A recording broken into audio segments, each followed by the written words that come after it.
안녕하세요 성도님. 요한과 함께 예수님 만나기, 오늘 21일의 여정의 19일째 되는 날입니다. 돌아오는 주일이 부활주일이죠. 고난주간, 이 한 주간을 생각하면 오늘은 예수님께서 이제 십자가에 달려 죽으시는 날이죠. 때마침 이제 오늘 우리가 읽을 요한복음 19장의 말씀도 이제 예수님께서 십자가에 달리시는 그 내용인데요. 오늘 하루 우리 성도님과 꼭 해보고 싶은 게 있어요. 이미 하셨을 수 있겠지만 오늘 하루 주님의 십자가를 생각하시면서 한 끼 금식을 꼭 동참하셨으면 좋겠습니다. 한 끼를 금식하면서 예수님의 십자가의 그 고난, 십자가의 달리심을 우리 성도님이 깊이 묵상하시고 생각하시는, 그러면서 기도하시는 시간이 꼭 있게 되기를 바라요. 성도에게 있어서 예수님의 십자가를 깊이 묵상하는 것은 영성의 큰 은혜와 또 큰 축복이 임하는 기회가 될 수 있거든요. 오늘 꼭 한 끼 금식하셔서 그 시간을 통해 더 주님을 깊이 묵상하는 시간이 꼭 있게 되기를 바랍니다. 우리 함께 기도하고 오늘 말씀 같이 읽도록 하겠습니다. 아버지 하나님, 오늘 예수님을 우리에게 보내주셔서 이제 우리를 위해서 십자가에서 그 고난을 당하시는데, 주님은 그 고난을 영광으로 여기시고 우리에게 그 좋은 하나님의 자녀요, 하나님의 백성의 그 신문을 열어주시는 이 놀라운 역사가 오늘 우리가 읽는 이 말씀 속에서 이제 보여집니다. 바라기는 오늘 성도님과 제가 주님의 그 사랑을 받은 자이기에 그 은혜를 깊이 생각하며 우리 삶 속에서 주님의 그 사랑을 느끼고 또 그 사랑을 실천하며 살 수 있는 우리가 될 수 있도록 성령님, 우리를 도우시고 깨달음을 주시고 은혜를 베풀어 주시옵소서. 감사하고 예수님의 이름으로 기도드립니다. 아멘. 제19장. 이에 빌라도가 예수를 데려다가 채찍질하더라. 군인들이 가시나무로 관을 엮어 그의 머리에 씌우고 자색 옷을 입히고 앞에 가서 이르되, 유대인의 왕이여, 평안할지어다. 평안할지어다. 하며 손으로 때리더라. 빌라도가 다시 밖에 나가 말하되, 보라, 이 사람을 데리고 너희에게 나오나니 이는 내가 그에게서 아무 죄도 찾지 못한 것을 너희로 알게 하려 함이로라. 이에 예수께서 가시관을 쓰고 자색 옷을 입고 나오시니 빌라도가 그들에게 말하되, 보라, 이 사람이로다. 대제사장들과 아랫사람들이 예수를 보고 소리질러 이르되, 십자가에 못 박으소서. 십자가에 못 박으소서. 너희가 친히 데려다가 십자가에 못 박으라. 나는 그에게서 죄를 찾지 못하였노라.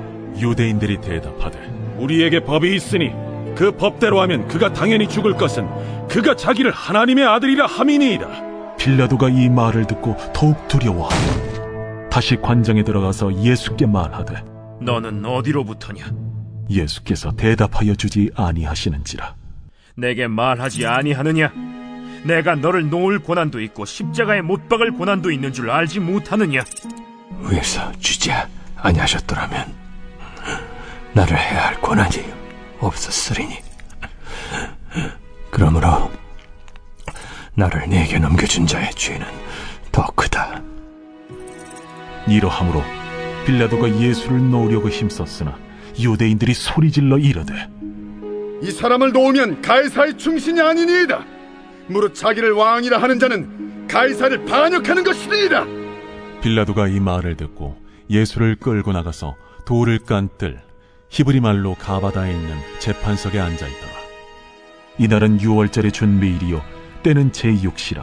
빌라도가 유대인들에게 이르되, 보라, 너희 왕이로다. 그들이 소리 지르되, 그를 십자가에 못 박게 하소서. 그를 십자가에 못 박게 하소서. 내가 너희 왕을 십자가에 못 박으랴. 가이사 외에는 우리에게 왕이 없나이다. 이에 예수를 십자가에 못 박도록 그들에게 넘겨주니라. 그들이 예수를 맡음에 예수께서 자기의 십자가를 지시고 해골, 히브리 말로 골고다라 하는 곳에 나가시니 그들이 거기서 예수를 십자가에 못 박을세. 다른 두 사람도 그와 함께 좌우편에 못 박으니 예수는 가운데 있더라. 빌라도가 패를 써서 십자가 위에 붙이니 나사렛 예수 유대인의 왕이라 기록되었더라.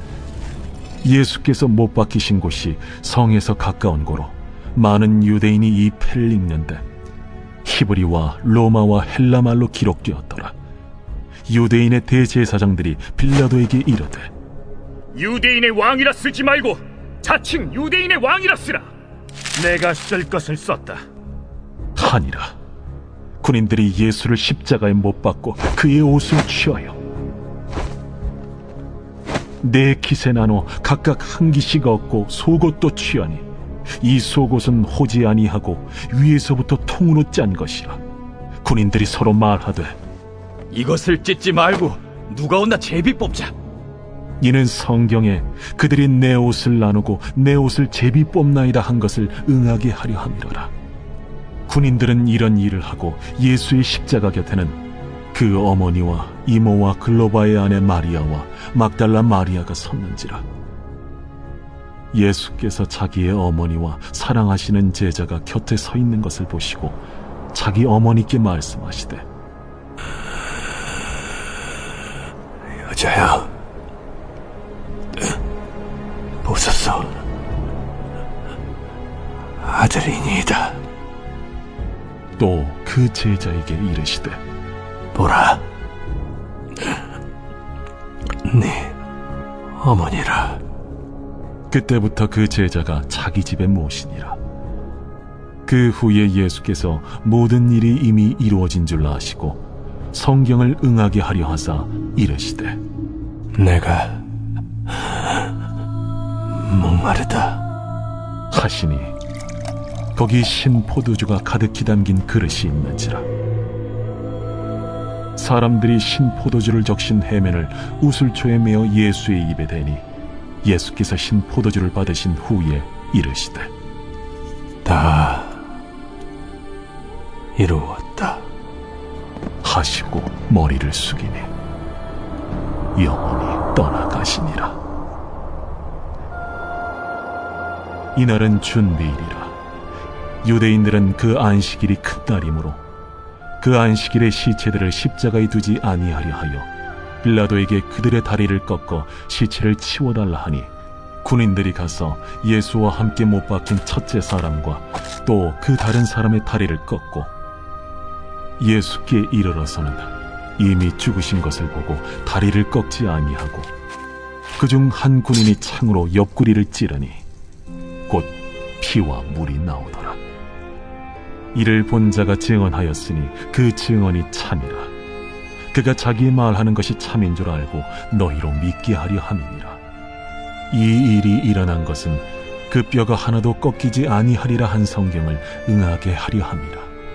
또 다른 성경에 그들이 그 찌른 자를 보리라 하였느니라. 아리마대 사람 요셉은 예수의 제자이나 유대인이 두려워 그것을 숨기더니 이 일 후에 빌라도에게 예수의 시체를 가져가기를 구하매 빌라도가 허락하는지라. 이에 가서 예수의 시체를 가져가니라. 일찍이 예수께 밤에 찾아왔던 니고데모도 몰약과 침향 섞은 것을 100리트라쯤 가지고 온지라. 이에 예수의 시체를 가져다가 유대인의 장례법대로 그 향품과 함께 세마포로 쌌더라. 예수께서 십자가에 못 박히신 곳에 동산이 있고 동산 안에 아직 사람을 장사한 일이 없는 새 무덤이 있는지라. 이날은 유대인의 준비일이요 또 무덤이 가까운 고로 예수를 거기 두니라. 어제 우리가 보았던 18장의 내용의 마지막은 예수님께서 빌라도에게 신문을 받으시는 내용이었습니다.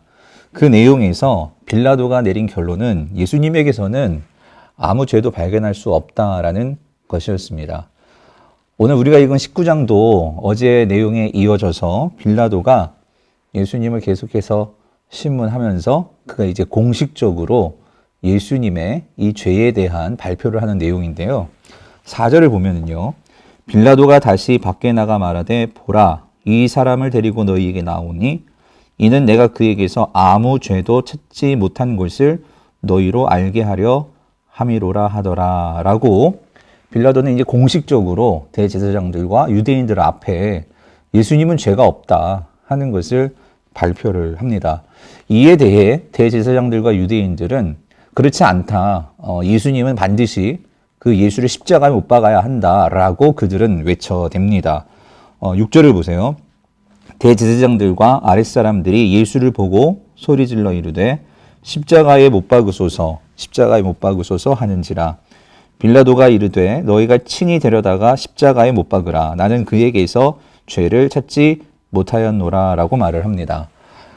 유대인들은 예수님을 십자가에 못 박으라 라고 그들은 빌라도에게 고함을 치며 요청을 하죠. 그들이 이렇게 빌라도에게 말하는 이유는 마치 예수님을 정치범, 어떤 흉악범처럼 그렇게 대우하면서 빌라도에게 그 예수를 죽이라고 지금 압력을 행사하고 있는 것인데요. 그러면서 이렇게 얘기를 합니다. 7절. 유대인들이 대답하되 우리에게 법이 있으니 그 법대로 하면 그가 당연히 죽을 것은 그가 자기를 하나님의 아들이라 함이니이다 라고 말을 합니다. 유대인들은 자신들의 법에 따라서도 예수님은 신성모독죄를 범하였기에, 즉 하나님의 아들이라고 자신이 말하였기에 그는 우리들의 법으로도 충분히 죽일 수 있다라고 말하면서 빌라도에게 십자가에 예수님을 처형할 것을 요구를 하죠. 근데 성도님, 이 부분에서 지금 예수님을 신성모독죄로, 유대인들에게는 그 신성모독죄로 지금 걸고 넘어지는 것이고요. 지금 빌라도에게는 예수님을 정치범으로, 즉 유대인의 왕이라는 어떤 그런 쿠데타, 어떤 그런 정치적인 어떤 목적으로 유대인들을 선동한 그 죄로 예수님을 이제 죽이려는 이런 모함을 하고 있는 것인데요. 그런데 이제 유대인들의 그 법, 율법이죠. 율법을 따른다 하더라도 사실 율법에서 오실 메시아는 하나님의 아들로 그렇게 호칭이 되어져 있습니다. 우리가 시편 같은 말씀을 보면 이런 표현이 분명히 있거든요. 그렇다면 예수님께서 자신이 메시아이면서 하나님의 아들이라고 말하는 것은 신성모독죄에 해당하는 것은 아니죠. 아닙니다. 그런데도 불구하고 빌라도는 사실 유대인의 그 법을 잘 모르잖아요. 그래서 이 유대인들, 대제사장들은 그 빌라도에게 어떤 면에서는 틀린 정보를 주는 거죠.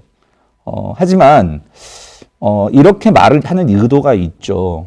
당시 로마 총독은 로마 황제로부터 어떤 지역의 그 다스림, 이 총독 그 직을 감당할 때에는 그 지역의 사람들이 믿고 있는 종교법을 존중해줘야 한다라는 그런 로마의 법이 있었거든요.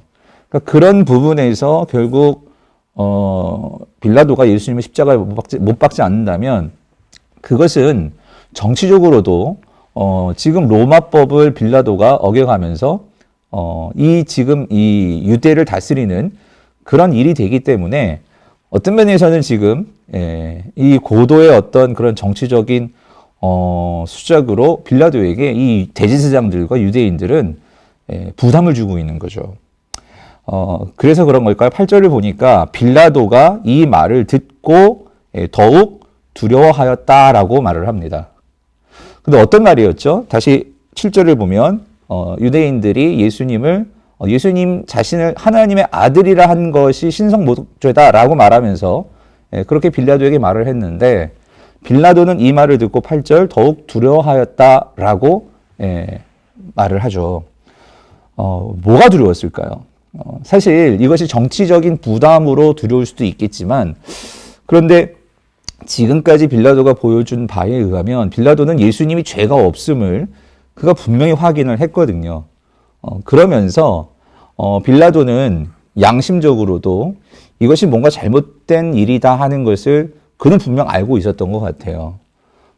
그리고 또 하나 빌라도는 로마의 문화와 로마의 배경, 로마 종교적인 그러한 환경에서 살아온 사람인데 혹시 그런 생각을 가지고 있었던 것 같아요. 정말 예수님이 신의 아들이라면 만약에 내가 정말 그런 신의 아들을 내 결정에 의해서 예수님을 십자가에 못 박는다면 그렇다면 나는 정말 큰 어떤 해를 받는 것이 아닐까. 예수님이 정말 신의 아들이라면 하는 그런 어떤 두려움이 그에게 있었던 것 같습니다. 근데 사실 우리가 돌이켜보면 사실 이러한 두려움은 대제사장들이나 이 유대인들이 가져야 할 두려움은 아닐까 하는 생각이 드는 거예요. 정말 만약에 예수님이 하나님의 아들, 정말 메시아라면 그렇다면 이 대제사장들과 유대인들은 예수님을 십자가에 못 박는 거잖아요. 그렇다면 이런 큰 두려움이 유대인들에게 있어야 하는데, 대제사장들에게 있어야 하는데, 오히려 이 로마 총독 빌라도가 그 부분에서 두려움을 갖고 있다라는 거죠. 그래서 이 빌라도는 이들 앞에 선고는 하지 않습니다. 다시 예수님께 찾아가죠. 다시 예수님께 찾아가서 묻는 거예요. 너의 정체가 뭐냐. 그래서 빌라도는 10절에서 그런 말을 하죠. 나는 너를 풀어줄 수도 있고 너를 십자가에 못 박을 수도 있는데 도대체 사람들은 너를 십자가에 못 박으라 말하는데 너의 기원은 무엇이고 너의 정체는 뭐냐라고 예수님께 묻습니다. 이에 대해서 예수님께서 처음에는 답을 주지 않으시죠. 직접적으로 내가 누구다라는 말씀을 하지 않으시는데 11절에서 이런 말씀을 하시죠.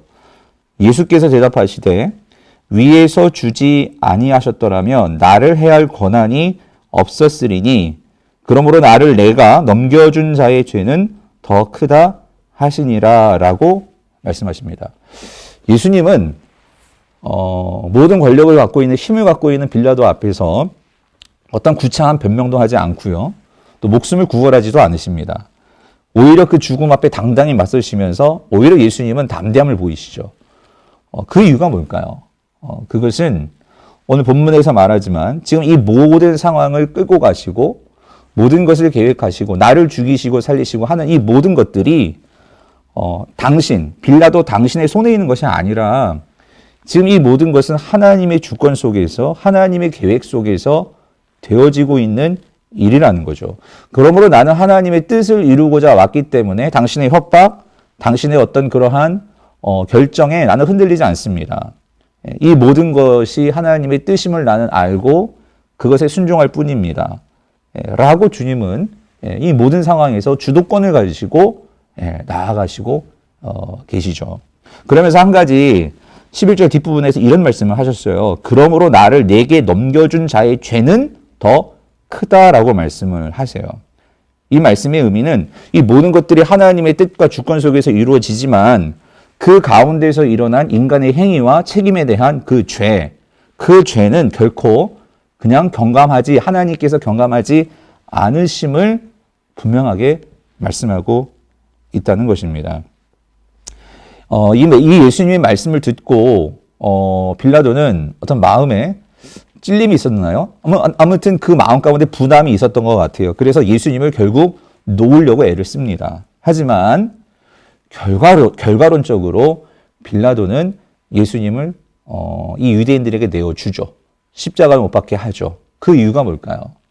그것은 분명 빌라도의 양심과 그의 마음에는 예수님이 죄인이 아니신 것을 분명히 알았지만 그에게는 예수님을 지키는 것보다 자신의 이 로마 총독의 자리를 지키는 것이 더 소중했던 것입니다.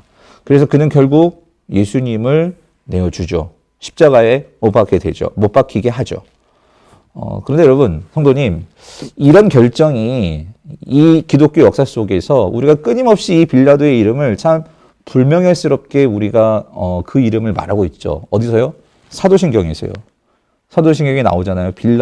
본디오 빌라도에게 고난을 받으사 십자가에 죽으시고. 참 어떤 면에서는 빌라도가 여기서 자신의 양심을 지키고 주님께서 몇 번이고 주시는 그러한 마음의 찔림을 그가 용기 내어서 그것을 선택했다면 또 인류의 역사는 어떻게 되었을지 참 많은 생각들을 해보게 됩니다. 하지만 결국 예수님은 이제 십자가에 못 박히시죠. 십자가에 못 박히시고 예수님은 아낌없이 모든 죄인 인류를 위해서 당신의 모든 것을 아낌없이 내어주시고 오늘 본문에 보면 예수님은 심지어 자신의 마지막 남은 옷까지도 이 로마 군인들에게 내어주십니다. 아낌없이 우리에게 모든 것을 내어주시는 분, 자신의 모든 물과 피까지도 다 흘리셔서 오늘 성도님과 나를 구원해 주시는 그 주님, 결국 그 주님이 내어주심이 있었기에 오늘 성도님과 저는 이 죄의 노예가 되어서 살던 신분에서 하나님 아버지, 하나님 자녀로서 우리가 살 수 있는 이 특별한 은혜와 신분을 얻게 되는 축복을 받은 것이죠.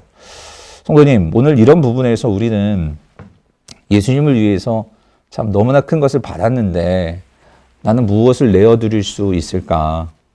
오늘 나는 정말 주님의 새로운 영생, 생명을 얻었는데 우리는 이 생명을 가지고 우리가 어떤 삶을 살고 있는가?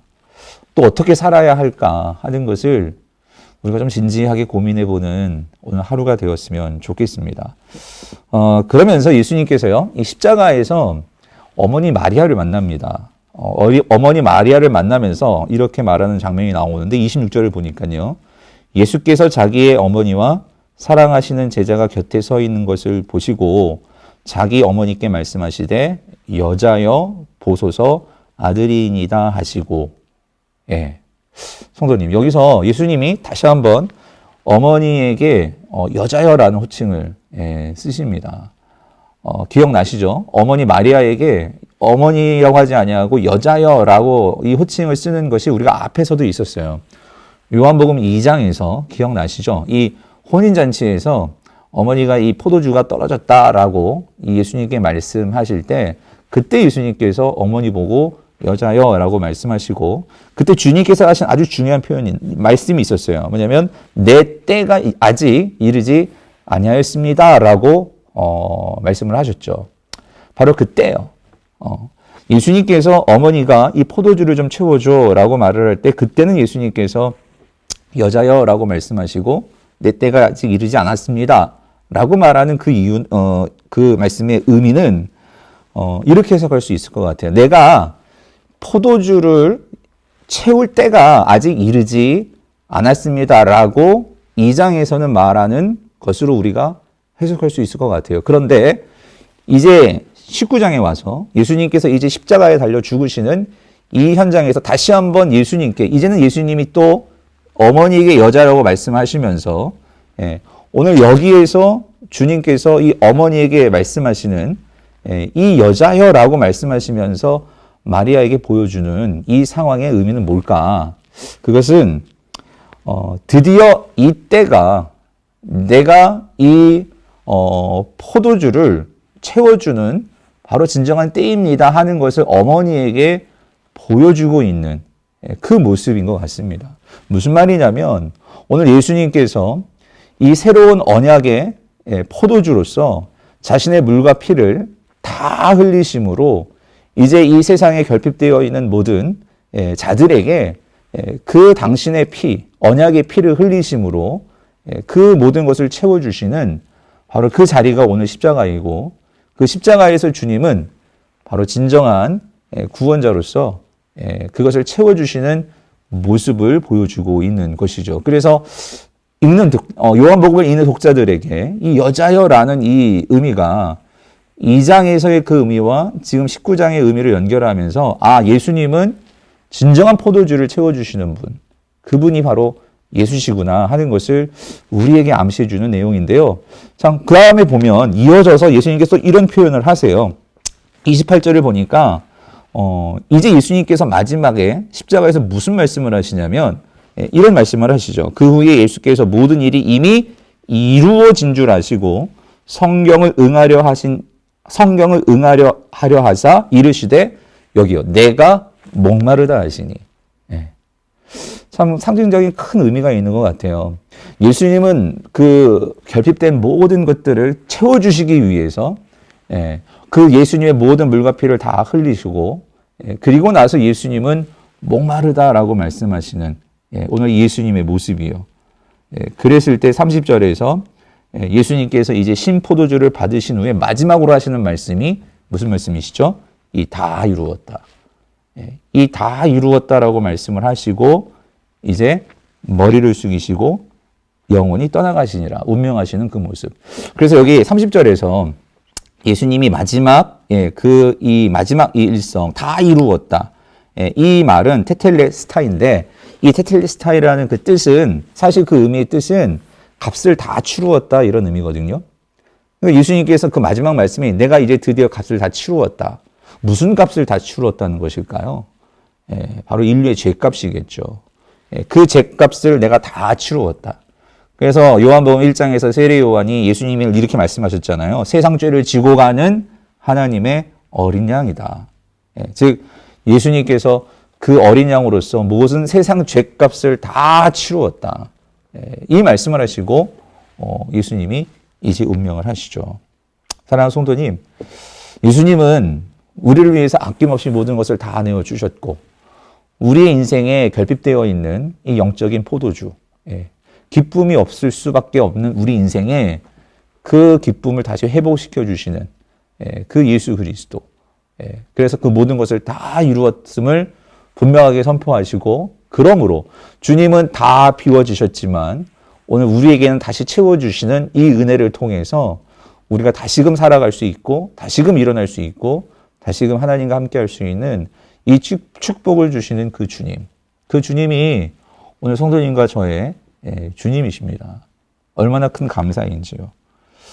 오늘 이 주님을 정말로 깊이 묵상하시면서 감사하시는 하루가 되었으면 좋겠고, 오늘 이 십자가에서 정말로 주님께서 보여주시는 그 사랑을 우리가 정말로 깊이 깨달을 수 있게 되기를 바랍니다. 마지막 한 가지만 더 나눠드리면, 사실 그냥 지나가기가 너무 아까워서요. 오늘 39절, 40절에 보면 좀 생뚱맞게 새롭게 나오는 한 사람이 있습니다. 요한복음 3장에서 그 밤중에 찾아왔던, 예수님께 찾아왔던 니고데모가 오늘 예수님이 죽으시는 이 십자가 사건 속에서 니고데모가 등장을 해요. 그래서 오늘 39절, 40절을 보면 니고데모가 예수님께 찾아와서 마지막 예수님의 장사를 지내주는 이가 누구였냐면 아리마대 요셉과 그리고 오늘 본문의 니고데모라는 거죠. 예수님의 12제자들은 다 도망갔지만 마지막으로 예수님의 그 장례를 치르면서 오늘 요한은 이 니고데모가 앞에서는 어떻게 되는지 우리가 그 결과를 알 수 없었는데 오늘 이 십자가 사건을 통해서 오늘 이 니고데모가 예수님의 그 장례를 치르는 것을 우리에게 말해주면서 뭘 보여주려고 하는 것일까요? 십자가가 결국 이 니고데모를 변화시켰다는 거죠. 예수님의 이 시신을 수습한다는 것은 많은 용기가 필요한 일이었거든요. 그 당시 대제사장들 또 니고데모 같은 경우에는 같은 바리새인들 그룹에서 이 일을 치른다는 것은 자신의 정체를 다 드러내는 거거든요. 예수님과 관계한다는 것을. 그런데 그것을 두려워하지 않고 그 예수님의 시신을 받아서 장례를 치렀다. 니고데모가 결국 예수님을 믿게 되었다는 거죠. 실제적인 삶에서 예수님을 따르는 삶을 살게 되었다라는 거죠. 뭘 말해주는 걸까요? 십자가가 변화시켰다는 거예요. 사랑하는 성도님, 십자가는요, 사랑이죠. 십자가는요, 능력입니다. 오늘 우리가 이 땅을 살아갈 수 있는 힘과 능력을 주는 것은 십자가죠. 그러므로 오늘 이 십자가를 깊이 묵상하시면서 오늘 나를 위해서 생명의 값을 치르신 그 주님을 꼭 만나게 되시는 그런 은혜와 축복이 성도님에게 있게 되기를 간절히 바랍니다. 우리 같이 기도 제목 보시고 함께 기도하시면서 우리 함께 주님께 나아가도록 하겠습니다. 우리 같이 기도하시겠습니다.